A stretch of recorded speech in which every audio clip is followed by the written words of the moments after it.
سلامتی ہو آپ پر جہاں بھی ہو۔ ایک ہی کہانی کے دو رخ، تو آئیے شروع کرتے ہیں۔ 1956 میں امریکہ میں ایک بحری جہاز تیل لے کر جا رہا تھا۔ یہ جہاز اچانک اپنے روٹ سے ہٹا، سمندر میں موجود ایک چٹان سے ٹکرایا اور پاش ہو گیا۔ حادثے کے بعد جہاز کے کپتان کو گرفتار کر لیا گیا اور اس سے حادثے کی وجہ پوچھی گئی۔ کپتان نے بتایا وہ جہاز کے ڈیک پر کھڑا تھا، آسمان بالکل صاف تھا۔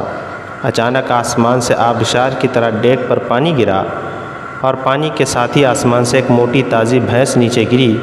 بھینس کے گرنے سے جہاز کا توازن بگڑا اور یہ چٹان سے ٹکرا گیا۔ یہ عجیب قسم کی اسٹوری یا جواز تھا اور کوئی بھی نارمل شخص اس اسٹوری پر یقین کرنے کے لیے تیار نہیں تھا۔ آپ بھی اس پر یقین نہیں کریں گے، کیونکہ اگر آسمان بالکل صاف ہو، آسمان سے اچانک آبشار کی طرح پانی گرے اور ذرا دیر کے بعد دھماکے کے ساتھ آسمان سے ایک بھینس نیچے گر جائے تو اس پر کون یقین کرے گا؟ کپتان کی بات پر کسی نے یقین نہیں کیا تھا۔ تیل کمپنی نے اس کو جھوٹا قرار دے دیا، پولیس نے اسے مجرم ڈکلیئر کر دیا اور آخر میں نفسیات دانوں نے بھی اسے پاگل اور جھوٹا قرار دے دیا۔ کپتان کو پاگل خانے میں داخل کر دیا گیا۔ یہ وہاں 25 سال تک قید رہا اور اس قید کے دوران یہ حقیقتاً پاگل ہو گیا۔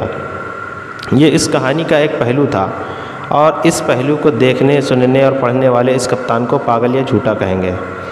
اب آپ اسی کہانی کا دوسرا اینگل ملاحظہ فرمائیں اور اس اینگل کے آخر میں آپ کو یہ کپتان دنیا کا مظلوم ترین شخص دکھائی دے گا۔ اس واقعے کے 25 سال بعد ایئر فورس کے ایک ریٹائر افسر نے اپنی یادداشتوں پر مبنی ایک کتاب لکھی۔ اس کتاب میں اس نے انکشاف کیا۔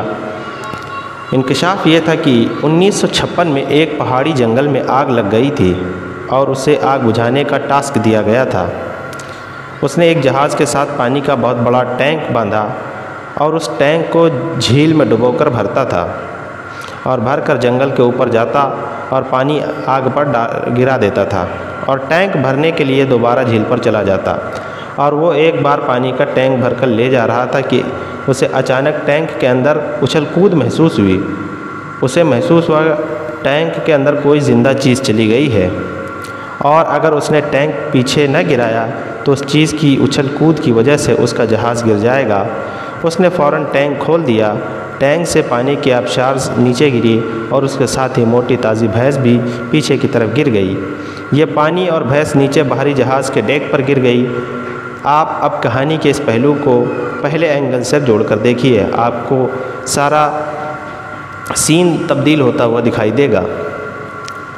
لہٰذا یاد رکھیے، آپ جب تک دوسرے فریق کا موقف نہ سن لیں، اس وقت تک آپ کسی شخص کی کہانی، کسی شخص کی دلیل پر یقین نہیں کریں گے، کیونکہ جب تک ملزم اور مدعی کا موقف سامنے نہیں آتا، صورتحال واضح نہیں ہوتی، حقائق کیا ہوتے ہیں، حقائق کہانی کی طرح ہوتے ہیں، اور آپ جب تک کہانی کا دوسرا پہلو یا اس کا دوسرا اینگل نہیں دیکھ لیتے، اس وقت تک کہانی مکمل نہیں ہوتی، اس وقت تک حقیقت آپ کے سامنے نہیں آتی۔